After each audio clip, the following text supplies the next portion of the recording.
Baik, Assalamualaikum warahmatullahi wabarakatuh. Selamat pagi, salam sejahtera teman-teman sekalian. Oke, sehat semuanya ya. Nah, mudah-mudahan teman-teman dalam keadaan sehat walafiat. Oke, pada kesempatan kali ini kita akan membahas materi mengenai interaksi antar objek.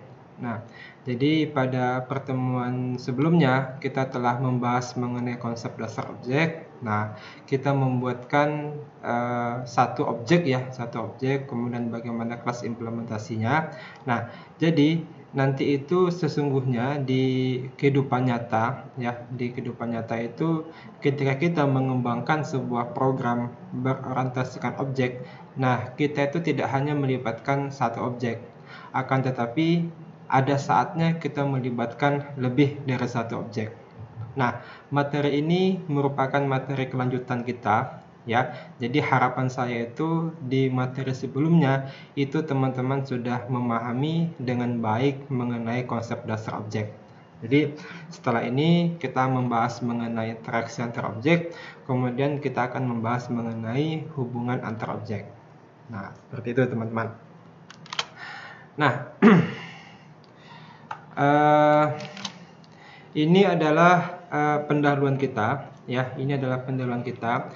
Jadi kalau pada perkuliahan teori sebelumnya kita telah mengenal mengenai konsep dasar objek, bagaimana kita mengidentifikasikan objek, kemudian bagaimana kita memetakannya ke dalam bentuk notasi kelas diagram, kemudian kita pahami lagi nih bahwa setiap objek itu pasti akan memiliki atribut dan metode. Nah, kemudian kita berbicara mengenai modifier. Modifier itu apa kemarin? Nah, modifier itu merupakan hak akses terhadap data yang dimiliki oleh atribut. Nah, modifier itu ada 4. Yang pertama adalah public, kemudian default, kemudian private, dan protected. Nah, salah satu cara terbaik ketika kita membuatkan pemrograman berorientasikan objek adalah setiap atribut yang dimiliki oleh objek kita lakukan yang namanya proses enkapsulasi. Nah, jadi enkapsulasi itu membungkus atribut yang dimiliki oleh objek sehingga atribut tersebut identik hanya milik objek yang kita definisikan.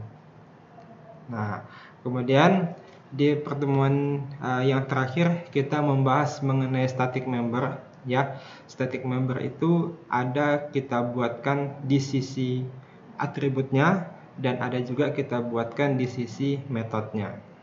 Nah, kemudian kita juga mengenal mengenai array of object. Nah, jadi kalau blueprintnya tetap bagaimana kita mendefinisikan objek, akan tetapi implementasi array-nya itu kita lakukan di kelas implementasi.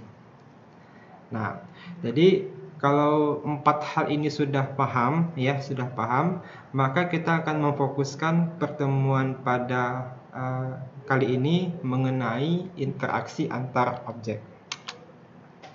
Nah, jadi kemarin itu ada sebuah kasus gitu kan, Jadi misalkan ada objek lingkaran yang memiliki atribut jari-jari dan warna. Nah, kalau kita identifikasikan objek lingkaran itu kan atributnya hanya jari-jari saja kan.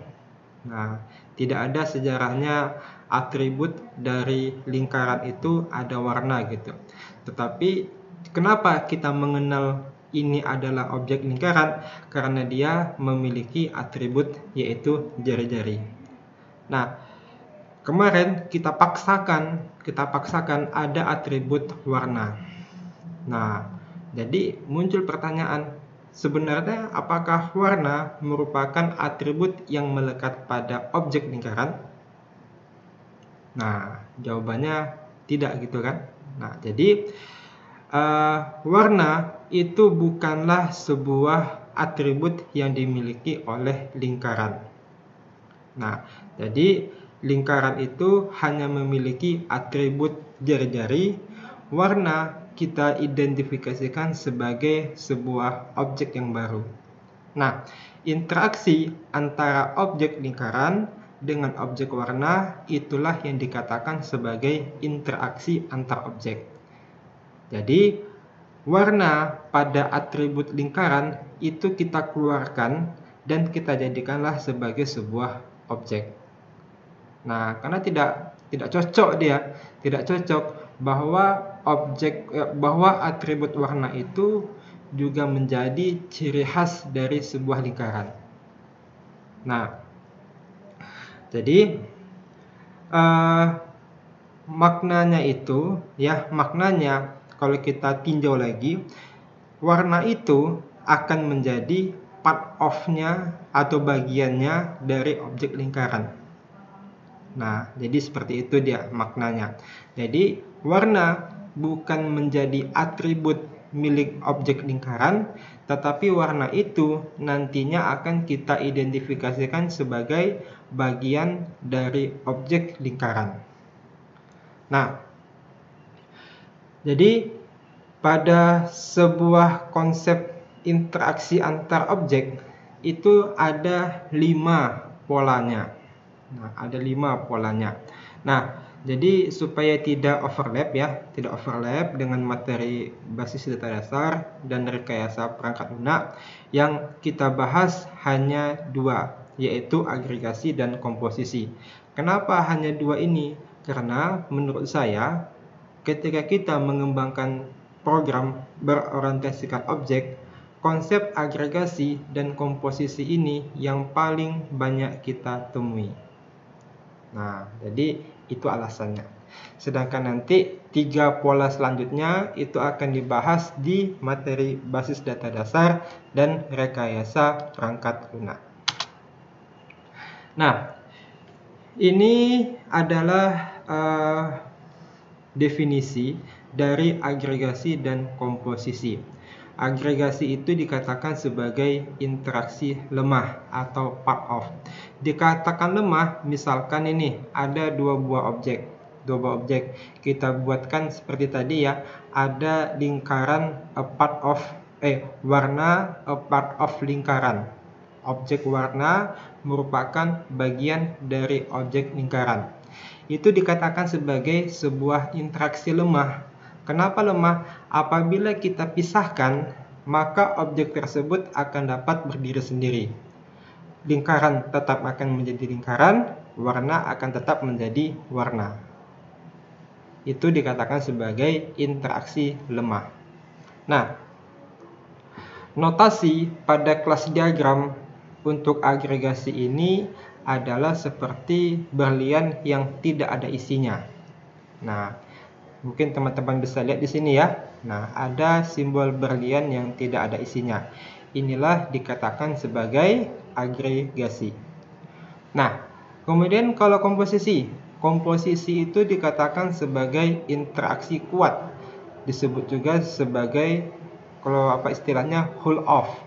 Nah, jadi misalkan ada dua buah objek yang saling berinteraksi. Akan tetapi ketika kita pecah objeknya itu, maka objek tersebut tidak dapat berdiri sendiri. Nah, contohnya misalkan ada objek komputer.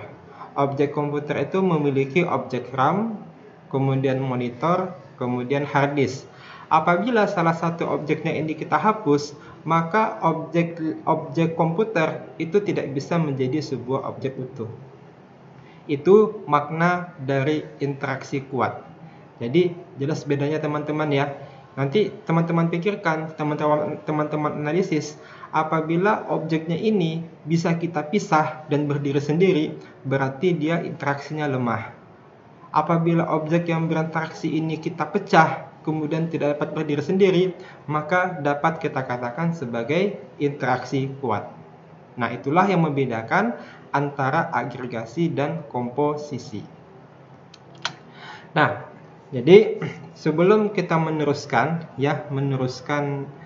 slide ini ya mengenai konsep agregasi dan komposisi, silakan apabila ada pertanyaan silakan kita diskusikan. Ya, misalkan bisa melalui grup WA kita atau menuliskan komen di video ini. Oke, paham semuanya ya teman-teman ya? Oke. Nah, Contohnya seperti ini teman-teman. Saya berikan sebuah contoh mengenai agregasi. Jadi ada dua buah objek yang saling berinteraksi, yaitu objek lingkaran dan warna. Nah, jadi objek lingkaran itu memiliki atribut jari-jari, kemudian metodenya luas. Nah, nilai awal jari-jari itu adalah 1. Oke, kemudian dan ditetapkan pada program. Berarti ini jawabannya konstruktornya non parameter atau parameter, teman-teman. Kalau ditetapkan pada program. Nah, betul. Berarti kalau nilai awal ditetapkan pada program, berarti kita menggunakan konstruktor yang non parameter. Nah, kemudian objek warna hanya memiliki atribut warna. Nah, makna atribut warna itu adalah nama warna. Nah, nama warnanya misalkan putih, hitam, dan sebagainya.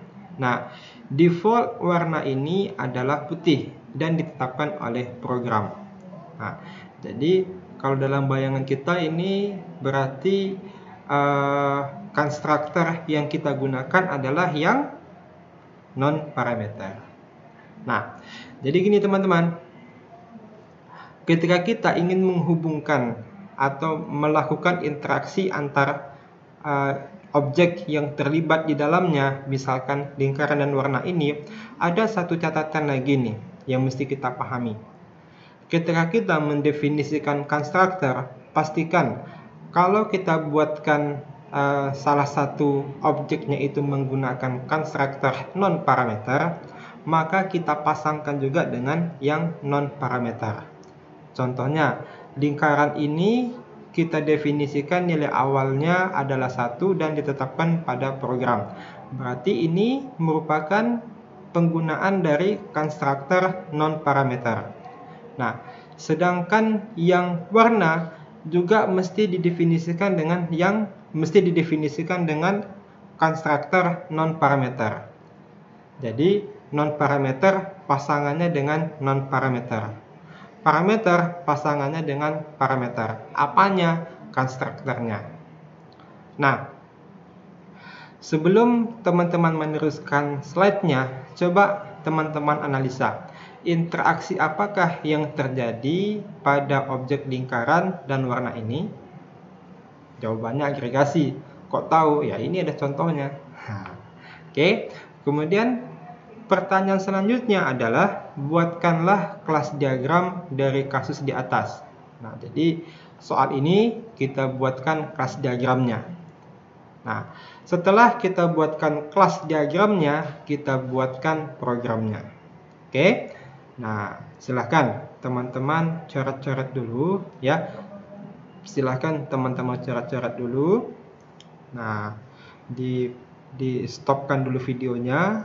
Kalau sudah coret-coretannya, silahkan teman-teman teruskan. Apakah jawaban kelas diagramnya itu sudah benar atau masih salah? Nah, kalau sudah, kita lihat nih.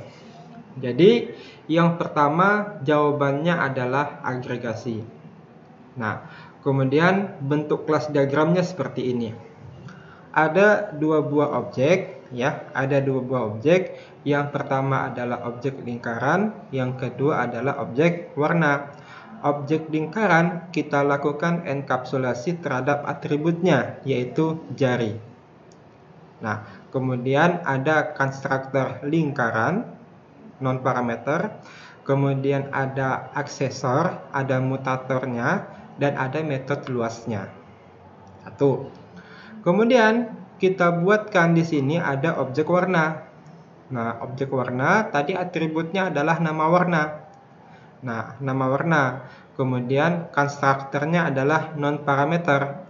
Jadi lingkaran ini konstruktornya non parameter. Berarti pasangannya di warna ini juga mesti memiliki konstruktor non parameter. Karena kita menggunakan modifier private, maka kita tambahkan yang namanya aksesor dan mutator. Nah, jadi sudah kita buatkan dua buah objek. Selanjutnya kita analisis bahwa warna ini a part of lingkaran, bukan lingkaran a part of warna. Gitu kan analisisnya ya. Warna adalah bagian dari objek lingkaran, bukan objek lingkaran bagian dari warna. Maka panah permatanya mengarah ke lingkaran. Warna bagian dari lingkaran, bukan lingkaran bagian dari warna. Gitu ya, menguji teman-teman ya. Gunakan kata kunci a part of atau bagian. Ya, analisis kita, warna itulah yang merupakan bagian dari lingkaran. Nah, setelah kita melakukan analisis bahwa warna itu merupakan bagian dari lingkaran, kita buatkan tanda permatanya di sini. Nah, ya, menunjukkan warna bagian dari lingkaran. Nah, untuk menunjukkan bahwa ada interaksi antar objeknya, nah, pada lingkaran kita berikan sebuah alias. Nah, alias untuk atributnya. Dalam hal ini misalkan contohnya saya gunakan WRN. Nah, ini aliasnya. Kemudian warna, ya, warna ini saya mengambil dari nama objek warna ini. Nah, jadi seperti itu teman-teman. Nah, saya gunakan, saya jalankan. Nah, yang ini, warna ini ke sini dia. Nah, sedangkan untuk WRN adalah aliasnya. Alias yang menunjukkan ini warna ini berinteraksi dengan lingkaran. Jadi objek warna ini akan menjadi bagian dari objek lingkaran kita. Nah, kalau kita tinjau dari programnya, kita dapat melihat seperti ini teman-teman.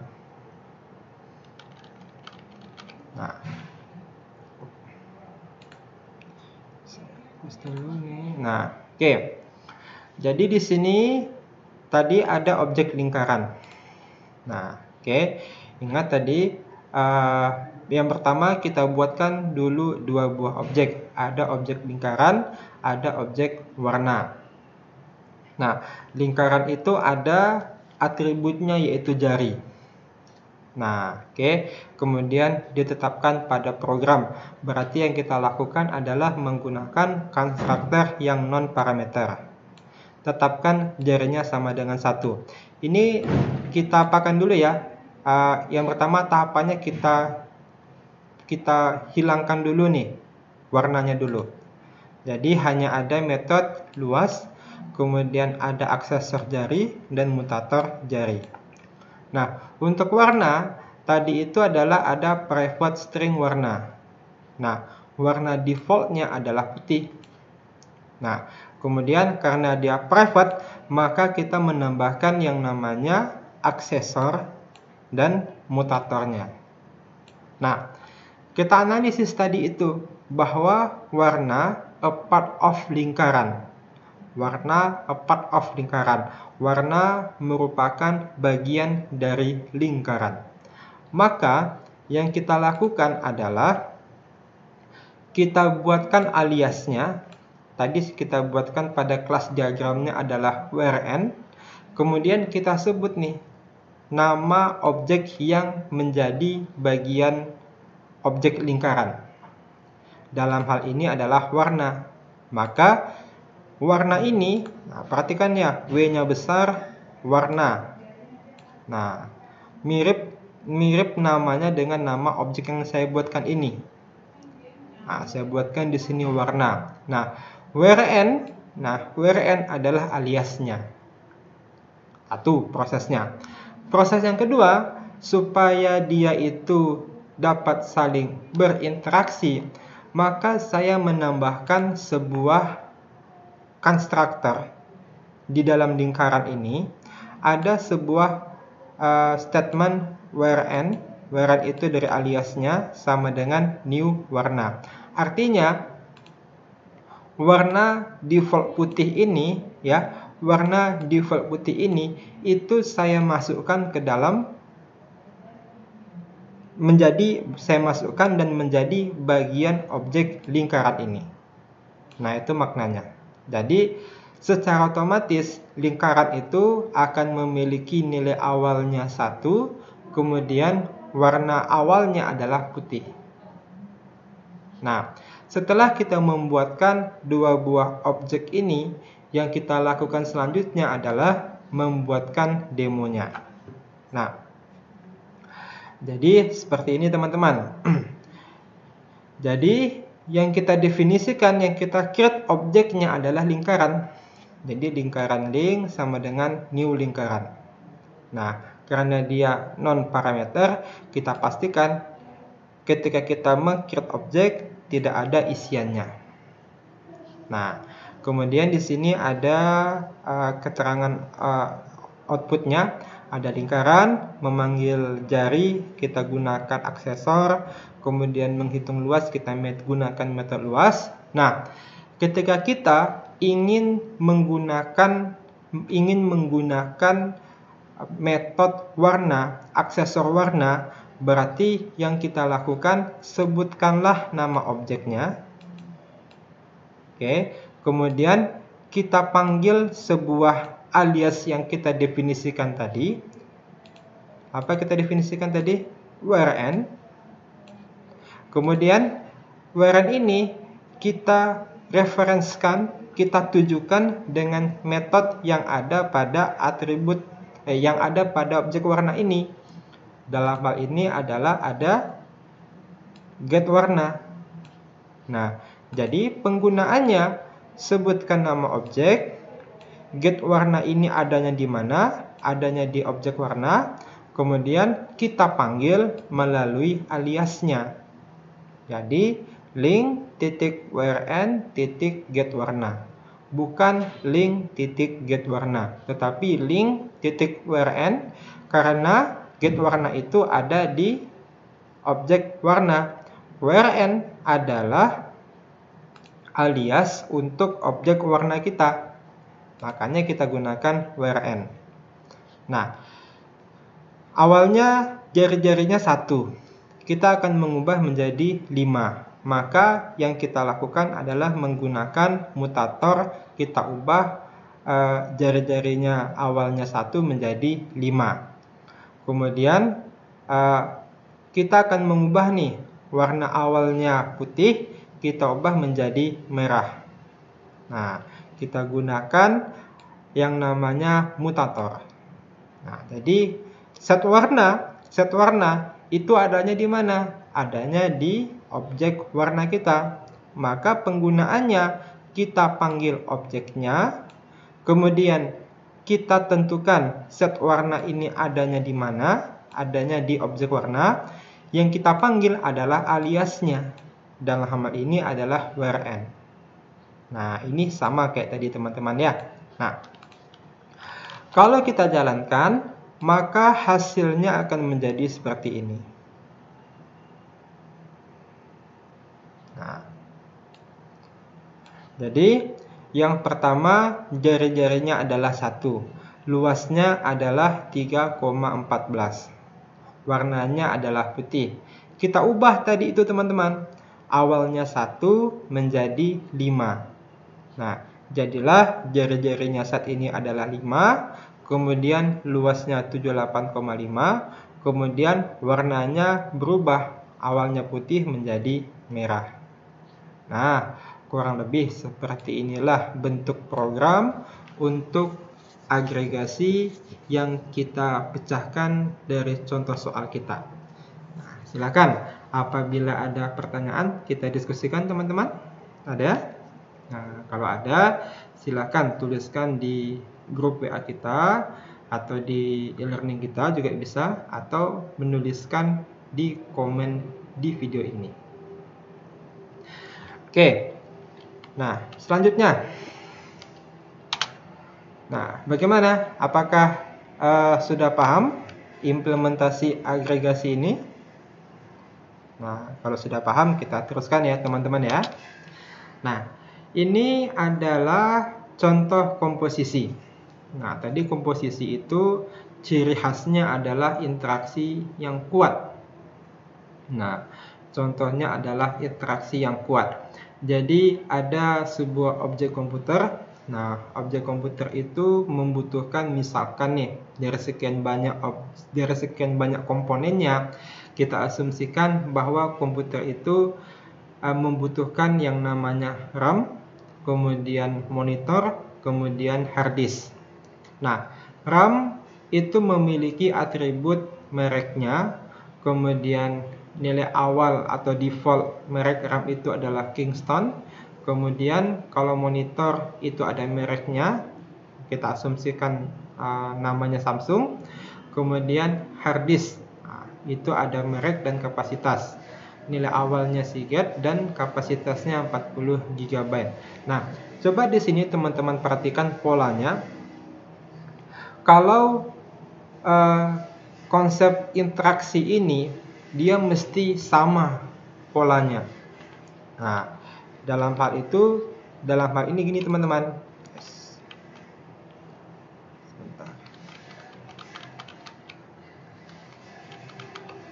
Oke, dalam hal ini maksudnya apabila kita mendefinisikan nilai awalnya berupa konstruktor non parameter, maka pasangannya itu mesti non parameter. Ini mesti teman-teman garis bawahi. Apabila nilai awalnya itu memiliki parameter, maka mesti memiliki konstruktor yang berparameter juga. Nah, coba nih teman-teman perhatikan. Ini semua objek itu adalah non parameter semuanya. Karena objek komputer nantinya itu kita definisikan konstruktornya yaitu non parameter. Nah, kalau teman-teman analisis, ini salah teman-teman ya. Ini bukan objek lingkaran, tetapi di sini adalah objek komputer. Nah, kalau teman-teman analisis, interaksi apakah yang terjadi antara objek komputer, RAM, monitor, dan hard disk? Nah, jawabannya adalah komposisi. Ya, jawabannya adalah komposisi. RAM, whole of komputer. RAM, monitor, hard disk, whole of komputer. Kalau kita pecah salah satu, kita cabut RAM-nya, maka dia tidak bisa menjadi sebuah komputer. Nah, inilah alasannya kenapa untuk komposisi, ciri khasnya apabila salah satu objek kita pecah, maka objek tersebut tidak bisa berdiri sendiri. Nah, berikutnya diminta buatkanlah kelas diagram dan buatkanlah programnya. Nah, oke, jadi silahkan ini teman-teman, buatkan dulu, di stop dulu video ini, coret-coret dulu. Kalau sudah, silakan diteruskan videonya. Nah, jadi kalau bentuk kelas diagramnya akan menjadi seperti ini. Nah, komputer kita asumsikan tidak memiliki atribut satu apapun. Akan tetapi, atribut komputer terdiri dari bagian-bagian RAM, monitor, dan hard disk. Nah, jadi dikatakan komputer apabila memiliki RAM, memiliki monitor, dan memiliki hard disk. Nah, jadi seperti itu dia. Jadi RM merupakan alias untuk RAM, MN alias untuk monitor, HD alias untuk hard disk. Nah, masing-masing RAM, monitor, dan hard disk itu memiliki atributnya masing-masing. Kayak tadi ya, di soal kita tadi, RAM itu atributnya adalah merek. Monitor itu atributnya adalah merek. Hard disk itu atributnya adalah merek dan kapasitas. RAM, defaultnya nama mereknya Kingston, maka kita berikan non parameter. Monitor, default mereknya adalah Samsung. Hard disk, defaultnya adalah Seagate dan kapasitasnya 40 GB. Nah, jadi persamaan ini mesti kita definisikan. Nah, karena dia non-parameter semua, di komputer kita definisikan juga konstruktornya yaitu yang non-parameter. Nah, kalau kita lihat programnya akan menjadi seperti ini teman-teman.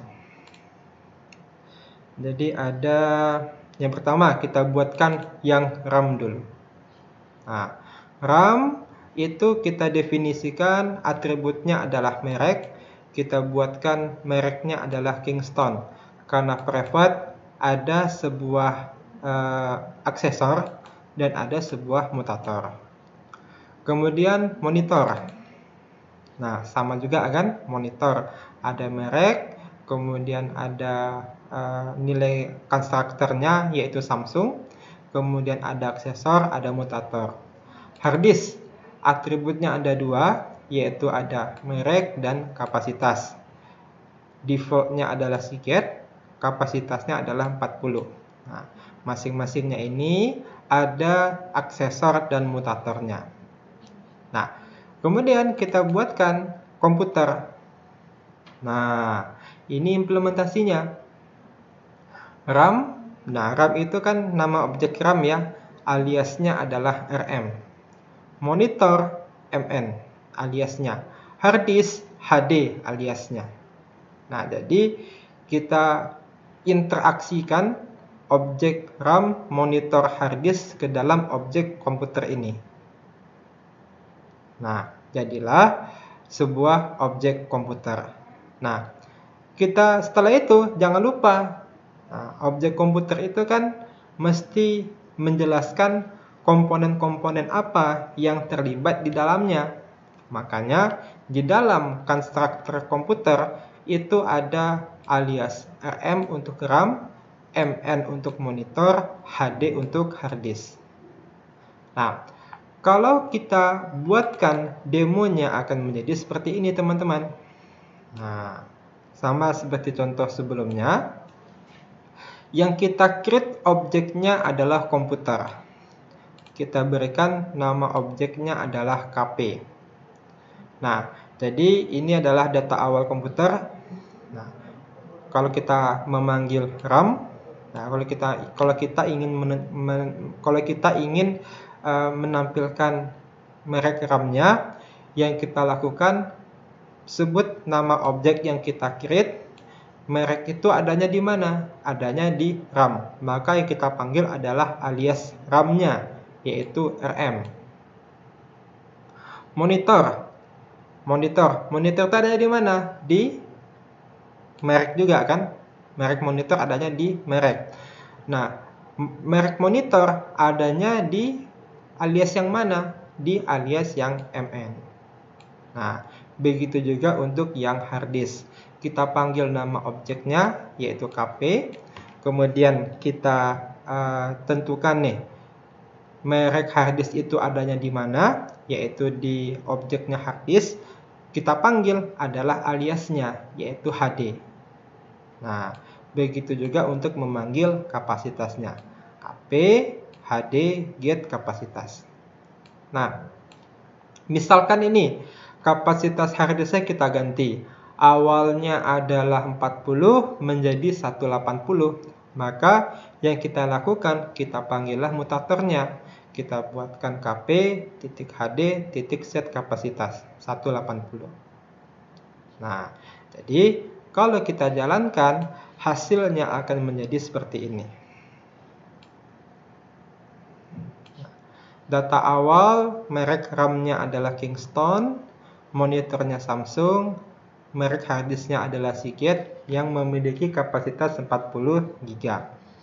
Kemudian data komputer setelah diubah, maka merek RAM-nya adalah Kingston, monitornya adalah Samsung. Nah, ini kita ubah tadi nih, 40 menjadi 180. Nah, jadi seperti inilah bentuk implementasi program untuk kasus komposisi kita. Nah, gimana teman-teman? Bisa semuanya ya?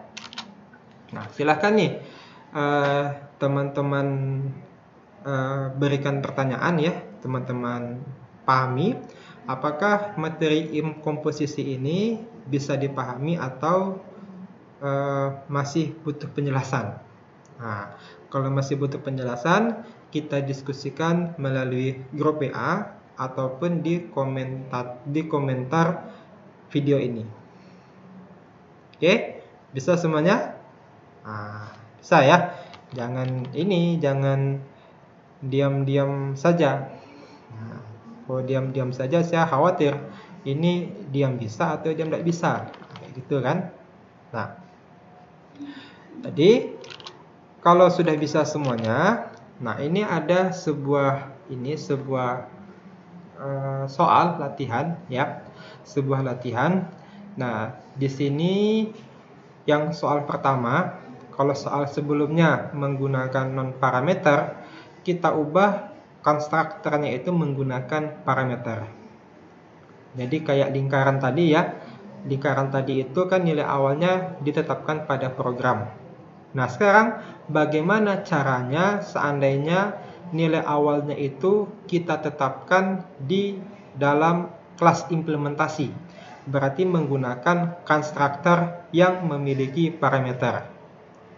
Nah, bagaimana pasangannya untuk objek warna tersebut? Nah, jadi kita ubah semuanya. Yang awalnya non parameter menjadi parameter. Nah, kemudian begitu juga nih untuk yang komposisi. Ubah semuanya yang awalnya non parameter menjadi parameter. Nah, silakan teman-teman eksplorasi.